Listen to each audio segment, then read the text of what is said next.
जय हिंद साथियों, नमस्कार। आप सबों का स्वागत करता हूं आरपी ज्ञान सेंटर में।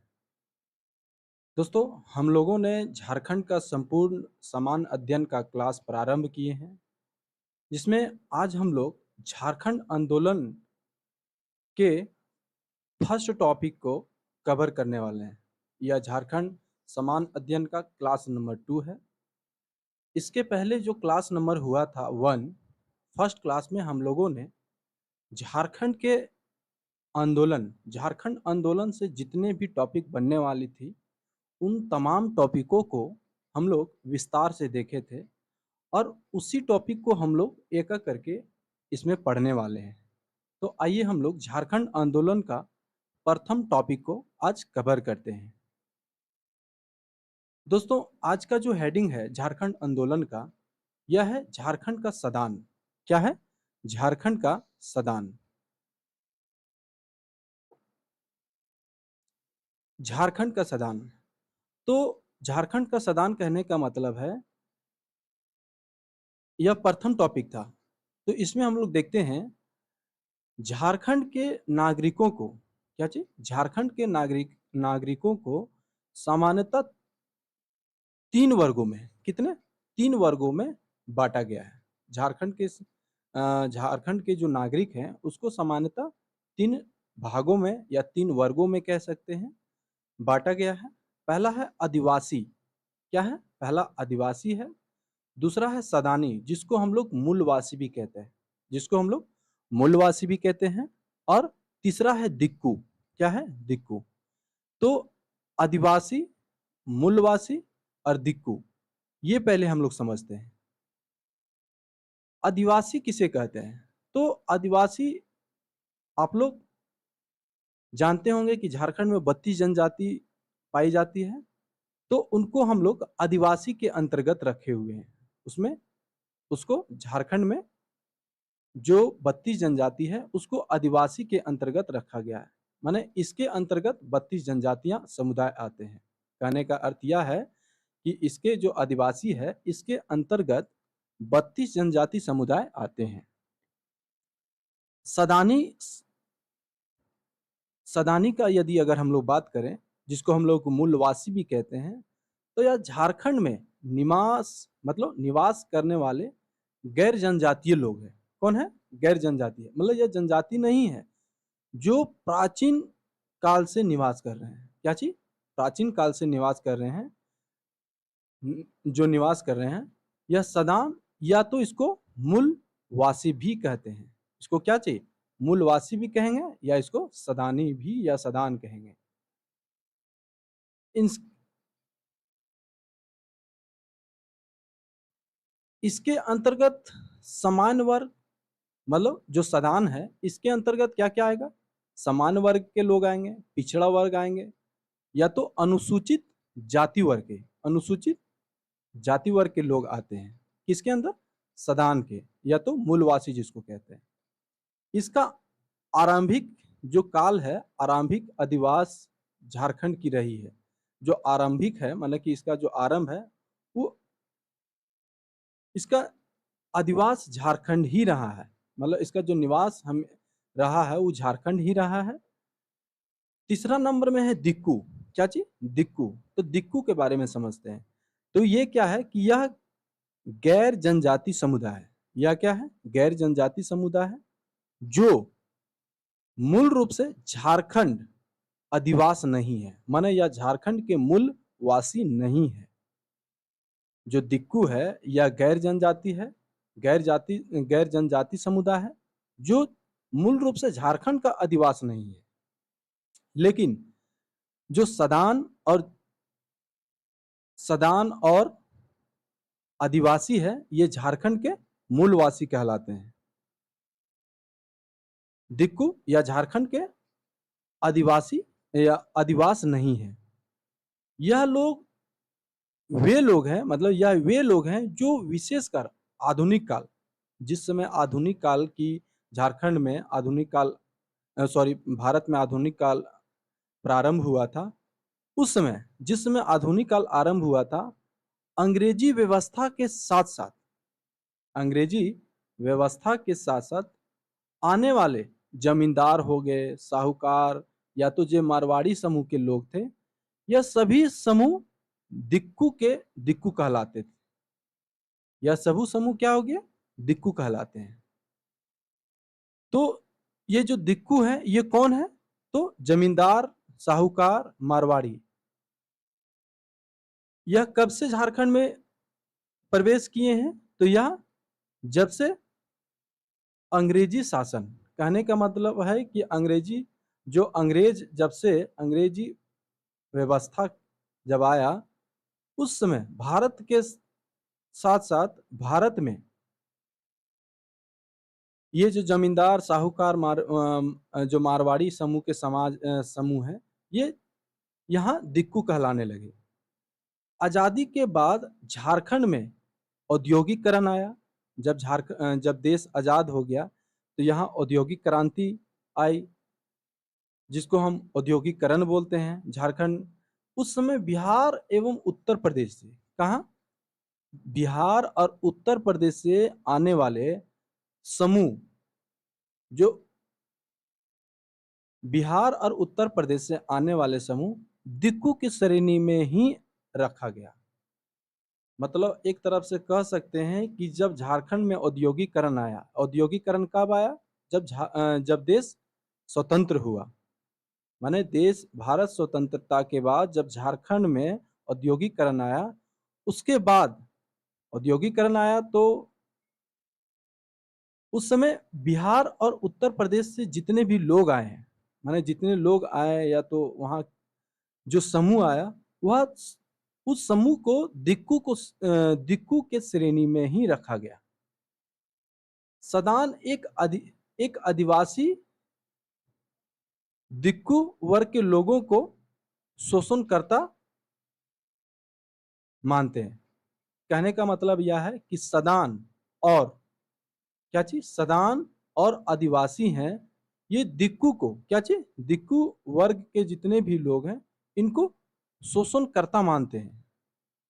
शोषणकर्ता जैसे कि इनके हक को, सदान और आदिवासी हक को ये अपने कब्जे में ले लेना, या तो इनकी शासन व्यवस्था मतलब ज्यादा मजबूती होना, मजबूती, क्योंकि इन लोगों ने जमींदारी प्रथा से आते थे, साहूकार थे, बिजनेस वाले थे, पढ़े लिखे थे, तो ये इन लोगों को हमेशा शोषण करते रहे हैं, जिसलिए जिसके कारण सदानी और आदिवासी लोग दिक्कू वर्ग के लोगों को शोषणकर्ता मानते हैं।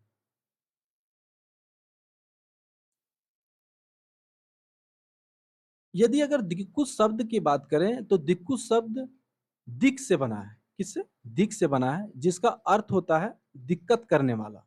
दिक्कू शब्द का अर्थ क्या होता है? यह दिक शब्द से बना है, जिसका अर्थ होता है दिक्कत करने वाला।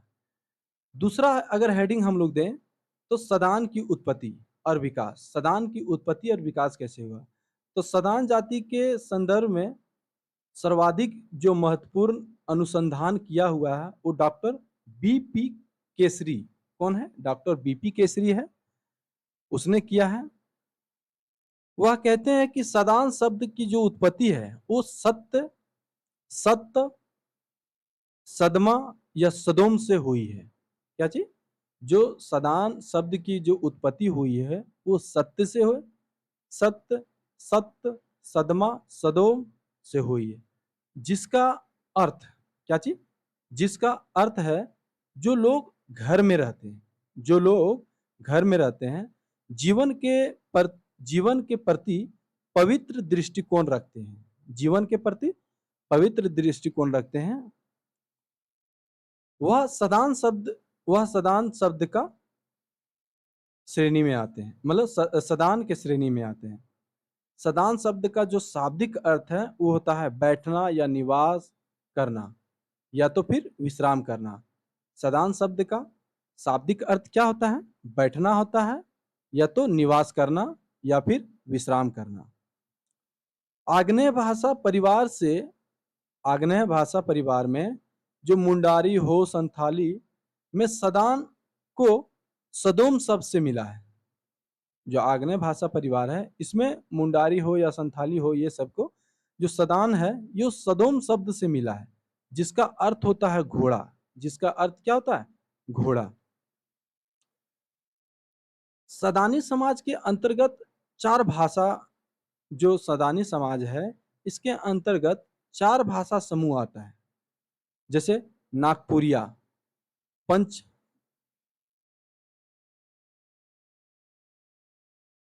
पंच परगनिया, क्या चीज? पंच परगनिया, खोरठा और कुरमाली, ये चार भाषा समूह है। जॉर्ज गियर्सन, क्या चीज? जॉर्ज गियर्सन एक वैज्ञानिक थे। अपनी पुस्तक लिंग्विस्टिक सर्वे ऑफ इंडिया में लिखा है कि ये चारों भाषाएं पूर्वी मगही है। क्या चीज? पूर्वी मगही है, अर्थात भोजपुरी या मगही की उपबोलियां हैं। ये कौन लिखे हुए हैं? जॉर्ज गियर्सन अपने पुस्तक में। पुस्तक का नाम है लिंग्विस्टिक सर्वे ऑफ इंडिया।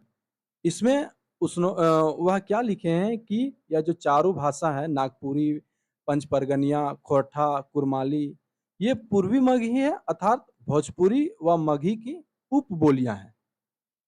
हालांकि विश्वेश्वर प्रसाद केसरी नागपुरी को स्वतंत्र भाषा के रूप में मानते थे। जो केसवरी विश्वेश्वर प्रसाद थे, विश्वेश्वर प्रसाद केसरी, ये नागपुरी को स्वतंत्र भाषा के रूप में मानते थे। झारखंड में यदि सदानों का प्रवेश को लेकर बात करें तो इसका कोई निश्चित तिथि नहीं है। फिर भी जो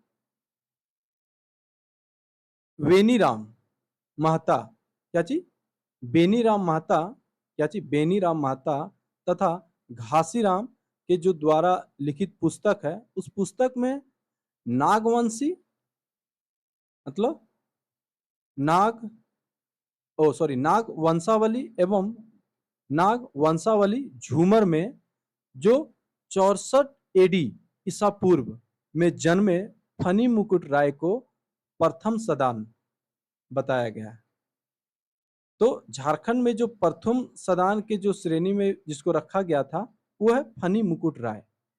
इसका जन्म 64 एडी में हुआ था। यह प्रथम सदान है कहा गया। किसके पुस्तक में? तो बेनीराम महता और घासीराम, उसका पुस्तक का नाम है नागवंशावली एवं नागवंशावली झूमर। नेक्स्ट है, वास्तव में जो सदानीकरण एक नियमित चलने वाली प्रक्रिया है। वास्तव में सदानीकरण क्या है? एक नियमित चलने वाली प्रक्रिया है जो झारखंड में पहले आर्यों का प्रवेश, फिर मुंडा, उराव जैसी बाहरी जनजाति का आगमन एवं 13वीं सदी में, क्या चीज? 13वीं सदी में मुसलमानों का प्रवेश और इन सब जातियों द्वारा स्थानीय सभ्यता संस्कृति को अपनाना सदानीकरण की प्रक्रिया का ही हिस्सा है।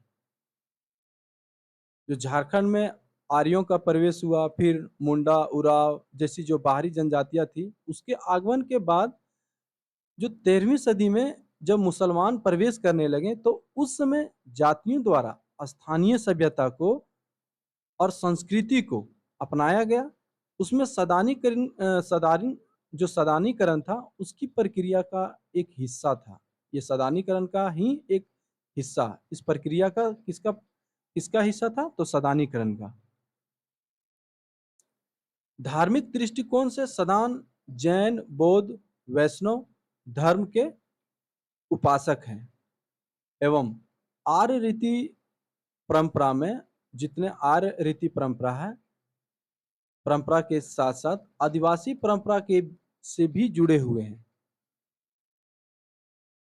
आदिवासी परंपरा से भी ये सब जुड़े हुए हैं, जैसे पूजा अर्चना या तो उपवास करना या यज्ञ करना या देवताओं का पूजन, इसकी परंपरा का एक अंग है यह।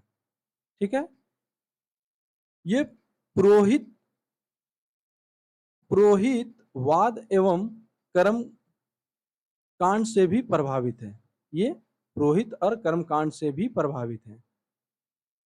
शारीरिक या प्रजातीय दृष्टिकोण से सदान आर द्रविड़ और ऑस्ट्रिक, क्या चीज, आर द्रविड़ और ऑस्ट्रिक तीनों समूह से जुड़े हुए हैं। क्या चीज, यह तीनों समूह से सदान जुड़े हुए हैं, आर्य से भी, द्रविड़ से भी और ऑस्ट्रिक से। तथा इनका जो रंग होता है वह रंग गोरा भी होता है, काला भी होता है और सांवला, यह सभी प्रकार के हैं। सामाजिक दृष्टिकोण से अगर सदानों की देखा जाए तो जो इसका विवाह पद्धति है, ये संस्कार या वस्त्र परिधान आर्यों से मिलते जुलते हैं। जो संस्कार हैं, या तो मतलब एक तरह के जो विवाह पद्धति होती है उसमें जो रीति रिवाज है, या तो जो वस्त्र परिधान, जो वस्त्र का जो पहनावा होता है उसमें आर्यों से मिलता जुलता है। किससे, आर्यों से मिलता है। जैसे धोती, कुर्ता या गमछा, इनका पारंपरिक पोशाक है, पारंपरिक पोशाक है। तथा महिलाओं में आभूषण के प्रति आकर्षण है। सदानी महिला पोल, शाखा, हार, बिछिया, हौसली, सकरी, नथिया या मंगटिका जैसे जितने भी आभूषण है वह सब पहनती है। सदानों का जो समाज होता है वो पितृ सत्तात्मक होता है, मतलब पिता के नाम से जाना जाता है। तथा जो मात्र होता है, मतलब माता होता है, उसमें उसके कुल में वैवाहिक संबंध वर्जित है। जो माता के जो संबंध में जितने आते हैं उसमें जो वैवाहिक संबंध है उसको वर्जित है सदान में। इसके आर्थिक दृष्टिकोण से अगर सदानों की स्थिति को अगर हम देखें तो ये बहुत अच्छी नहीं है। फिर भी कृषि कार्य में या फिर तांबे एवं पीतल या कृषि कार्य में काफी बढ़ चढ़ के हिस्सा लेते हैं। और तांबे एवं पीतल, क्या चीज, तांबे एवं पीतल के बर्तन का निर्माण करते हैं। इसका तांबे एवं पीतल का पशुपालन हो गया, मत्स्य पालन हो गया, इन सब का प्रमुख पेशा रहा है सदान का। संस्कृति और के दृष्टिकोण से अगर सदानों को अगर देखा जाए तो यह आदिवासियों की संस्कृति आपस में घुली मिली है। मतलब आदिवासी और सदानों की जो संस्कृति है, ये दोनों की संस्कृति आपस में घुली मिली है। जैसे सदान होली, दिवाली, दशहरा, ईद, बकरीद के साथ साथ जितिया, सरहुल, सोहराय, कर्मा या टुसु पर्व भी मिलजुल कर मनाते हैं। क्या चीज, ये जितने भी त्योहार हैं ये दोनों मिलजुल कर मनाते हैं। विवाह एवं खुशी के अवसर पे जो महिलाएं होती है सदानी, वो डकमच या झूमर या तो फिर सोहर, फगुआ जैसे गीत का नृत्य करती है। क्या चीज, जब विवाह हो या कोई खुशी का अवसर हो, उस पर जो सदानी महिलाएं होती है वो डकमच या तो फिर झूमर, सोहर या जो फगुआ जैसी जो गीत होती है वो उसका नृत्य करती है। सामान्य तौर पर झारखंड में सदान और आदिवासियों की जो संस्कृति है वो दोनों मिश्रित है। झारखंड में आदिवासियों और जो सदान की संस्कृति क्या है, वो दोनों मिश्रित है। फिर भी दोनों के बीच भेद निम्न स्तर पर किया जाता है।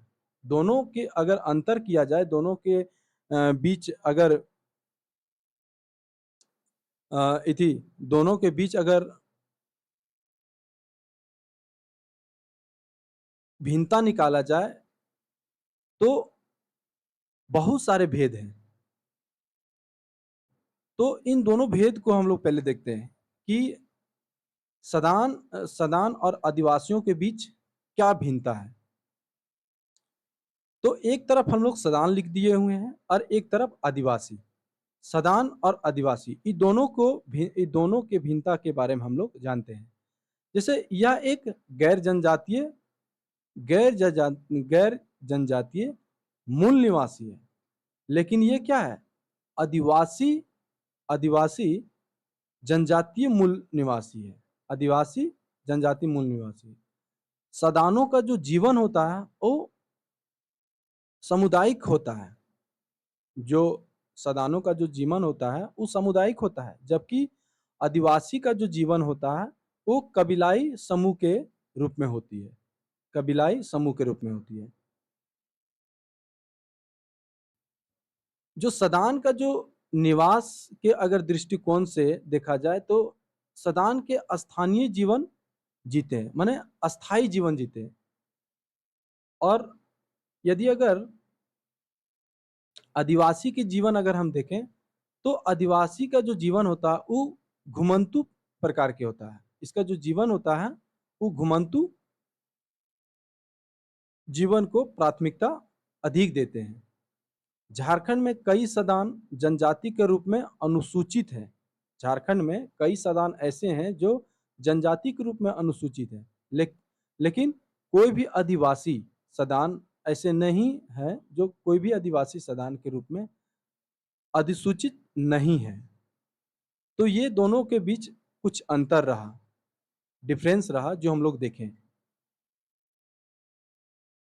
अब हम लोग झारखंड में सदानों का उद्भव देखते हैं कि झारखंड में सदानों का, तो परंपरा के अनुसार झारखंड के प्रथम सदान नागवंश के संस्थापक फनी मुकुट राय थे। यदि अगर हम परंपरा के अनुसार देखें तो जो झारखंड के प्रथम सदान थे वो नागवंश के संस्थापक कौन थे? फनी मुकुट राय। और ये झारखंड के प्रथम सदान भी हुए। इन्होंने उत्तर प्रदेश के ब्राह्मण एवं दूसरी जातियों को झारखंड में बसने के लिए निमंत्रण दिया। कौन? फनी मुकुट राय। झारखंड में आर्यों के द्वारा हिंदू संस्कृति की उत्पत्ति एवं बौद्ध तथा जैन धर्म के प्रसार में भी सदानी कर्म बहुत बढ़ चढ़कर हिस्सा लिए। मतलब इसकी प्रवृत्ता को तीव्र दिशा दी। समुद्रगुप्त का आठवीं विजन के बाद जनजातीय समाज को मुख्य धारा में लाने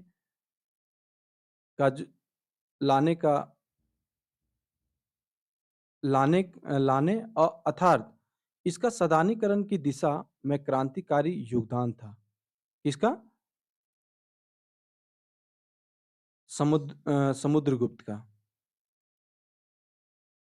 बख्तियार खिलजी के नेतृत्व में झारखंड के जो मुसलमान थे, झारखंड में मुसलमानों का प्रवेश भी सदानीकरण की दिशा में क्रांतिकारी का कदम माना जाता है।